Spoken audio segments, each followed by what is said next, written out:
Okay, Wednesday, September 10th, 2025.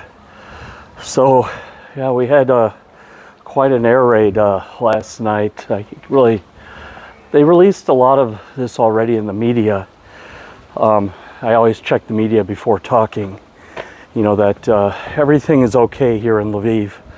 I don't really want to comment on what I saw, but yeah, it's getting more frequent, and we're debating now whether to move to the U.S. or not. Things are getting more frequent and a little bit closer, and it's a really tough debate after, you see the news in the U.S., right, that this girl got killed on the metro by some drugged up black guy or something, and dreadlocks and all of that. But in the greater perspective, that's like a one-off. Like these rocket attacks, the biggest danger in the U.S. is crossing the street, is anything around a car, being in a parking lot. You're actually more safe on the freeway, on the big interstate.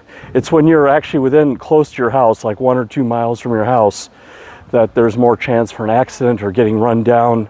And parking lots are really bad, especially for children. It's really hard, like especially if you have multiple small children, to manage them. The kids' feet should never touch the ground in a parking lot, and then you always see this like one mother, dangling and trying to manage 2 kids, get them into the stroller. It's hard enough to just get 1 kid into a stroller.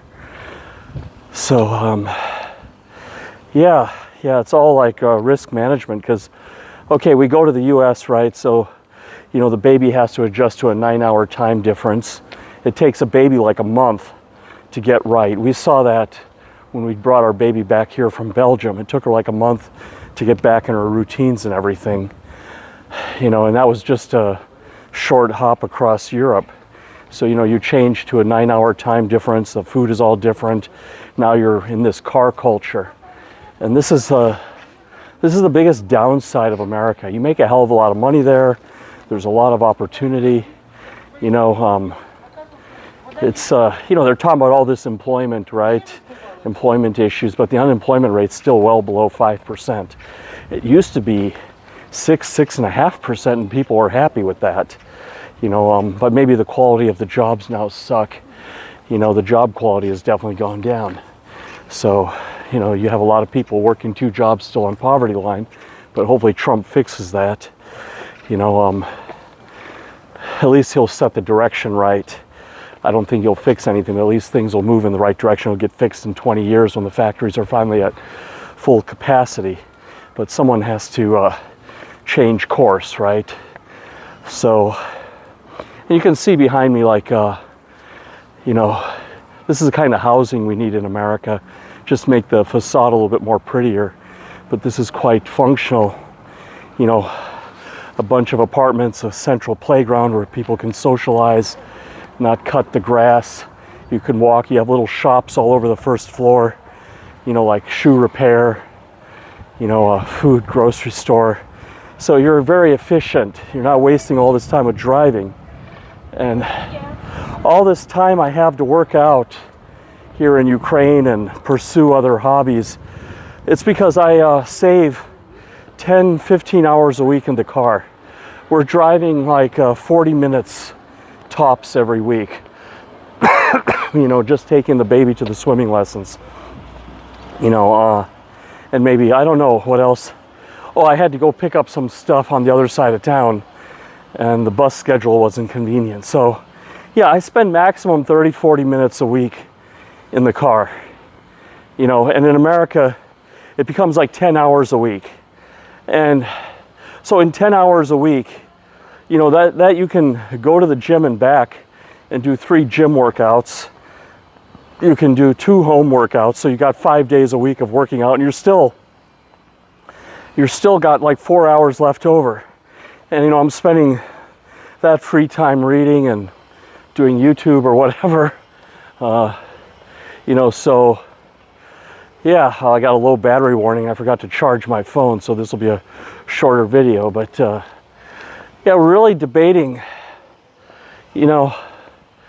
You know, I can't even believe it. I mean, you would think it's obvious.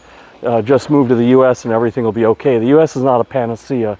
The U.S. is it's a jungle. I mean, it's got a lot of trips and traps and everything. I just know how to navigate it because I was born and raised there. You know, and I have as a U.S. Navy veteran, I have advantage in the job market. I get a lot of, you know, there's a lot of like recruiters that work exclusively with veterans and show you some really nice jobs. But you know, you still got to get a house, right? Because apartments like I showed you like this, you know, they're ugly here in Ukraine, but the people are quite okay. In America, the apartments look good, but you have all these crazy people living in there taking, not only people taking like illegal drugs, but there's a lot of people taking legal drugs like antidepressants. Like people wear that in America like some badge of honor, like, oh yeah, I'm on meds and, you know, I have a schizophrenia or I'm mentally ill and I take meds. You know, I have bipolar disorder, and it's like something that makes them cool. You know, that's the way I felt when I was over there. Like, I felt like the odd one out because I'm not on meds, I'm not drinking, I'm not, you know, smoking weed or any of this stuff. You know, so you feel kind of like an outcast there, and that's like the big downside to life in America. It's all around you. You know, these people on medications. You know, and these people who are, you know, I don't know what it is. You know, I mean, I grew up Indian in America, right? Like from Indian immigrant parents, and constantly picked on and had a lot of things to overcome, but it just makes you stronger.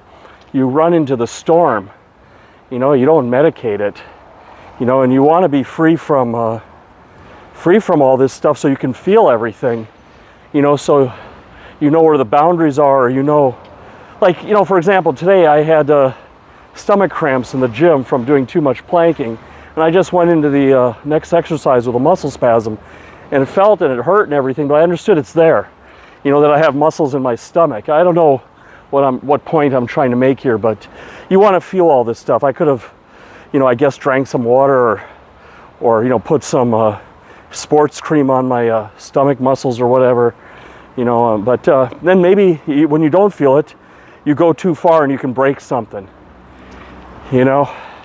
So I don't know what's going on in America, why doctors in America don't prescribe fitness. Like, you know, when I was in Norway, you know, and I went for my first checkup, you know, and the doctor, she told me outright, you know, she took a blood sugar test and she goes, you're gonna die, you're fat, you need to start eating more vegetables, less sugar, come see me in 3 months. And you know, she told me, you know, every day sweat for 20 minutes, whether it's running, walking, or gym. You know, because when I came to Norway from working in BlackRock, I was a bit overweight. You know, I was stress eating at BlackRock. You know, they used to bring the food to our desk. You could go on takeout taxi and get some real gourmet food, and it used to just land right on your desk. You know, I think I had to go down and actually pick it up, or the security guard or someone brought it, but I couldn't even remember because we were just working and I was just shoveling food, and you're sitting in this chair all day. And even when I was going to the gym and trying to jog, but it was just like my legs felt like lead bricks, and you know, yeah, it's just really hard. That's the other thing in America is the weight. You put on a lot of weight, and here, you know, I'm walking. This is part of my workout. You know, it's like I walk to the gym, get myself psyched up, do the gym, and then I decompress on the way back. And you know, instead of, like I said, sitting in a car 10 hours a week, I'm getting like extra workouts and probably an extra 10 miles a week of walking in, because I mean, this is like a 1.5 mile walk. So I don't know, it's like a real dilemma here. I mean, the money to be made in America is really tempting. I can get a VA loan, buy a house without a down payment, and I can put my daughter in a really good private school, but it's a bit early for that. You know, the preschools in America are a bit nuts. They're really expensive. And I mean, granted, my mom is 82 working in a preschool, but that says something, that an 82-year-old person, and my mom was the #1 employee, you know, she gets all these awards like she's the best one. It just tells you they don't have, you know, like here the preschools are staffed by all young girls, you know, young attractive girls and everything. That's nice for kids to look at, you know, like, you know, nice role models and stuff. Not to anything against my mom or anything. I mean, she likes to work. But that is the situation in America, that most of your preschools are staffed with like people who speak poor English, older people who don't have the energy. You know, my mom has to work 4 hours a day. And then you have a lot of like, I don't know, minority people who feel like the world owes them something, and they never really read black history or Hispanic history. You know, like most of the people who were brought over as slaves to America were sold by their own to, you know, yes, granted, white slave traders. They went on a ship, came to America, they were bought and sold. But the thing is, their descendants have a better life than the people back in Africa, you know, than the descendants of the Africans who sold them. And that's why I'm really against reparations. And also, they did create a country called Liberia, you know, for black Americans to go back to. And it ended up, the black Americans who went there started enslaving the black Africans. You know, they built like big, big plantation houses, you know, big mansions, and they started to enslave their own people. And now, you know, Liberia is like a basket case country. It's like, it's just corrupt, and you can get killed for anything over there. It's a real disaster. I mean, they would all wish, all the Liberians would do anything to get a green card. I promise you that. You know, and you do see like Africans in America who came as immigrants doing very well compared to the black Africans who actually have all the advantages of being there generations and having local knowledge, you know, at least they had the opportunity, a lot of them. And a lot of them took this opportunity. I mean, I had a, black drill instructor. He took the opportunity to join the Marines, and, you know, he had a nice life, and, you know, commanding officers and everything. Like, a lot of people took those opportunities. You know, they had the language, they spoke proper English, and did everything. So everything is there. There's no need for reparations. All the opportunity is there, but no one in America hands you anything. You have to go get it yourself. You know, America is not for lazy people. It's not Europe or Scandinavia where you come as an immigrant and they just give you a check and an apartment and then let you just rot somewhere.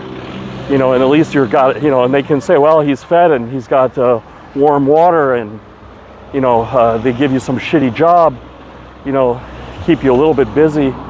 You know, and no, in America, you know, if you have this drive and ambition, it don't matter what you look like, or even you can have a bad accent.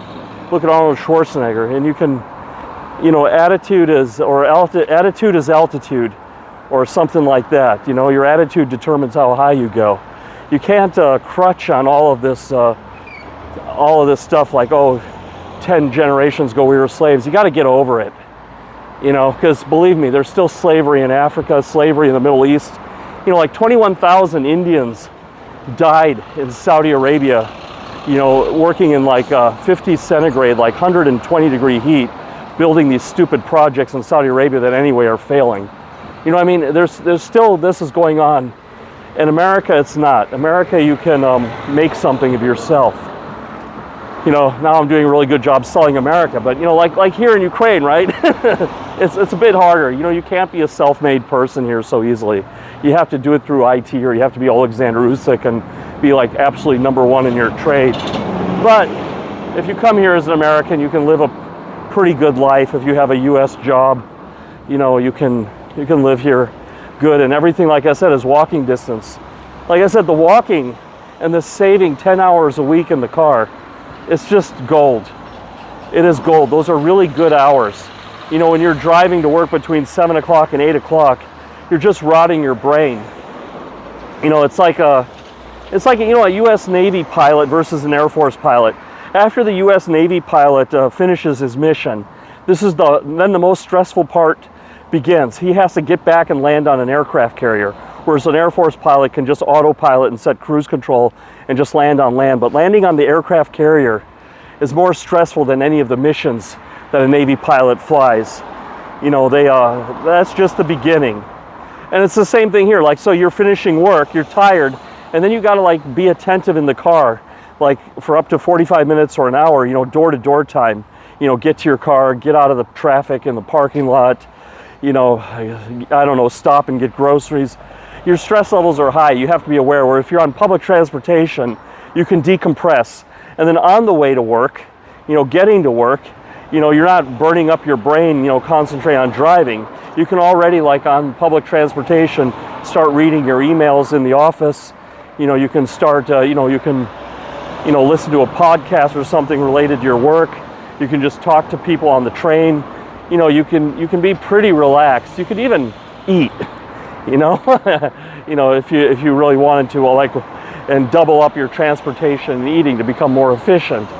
There's just so much pluses to this way of living that we have here in Ukraine, or anywhere in Europe. Like I said, that's Europe's biggest advantage.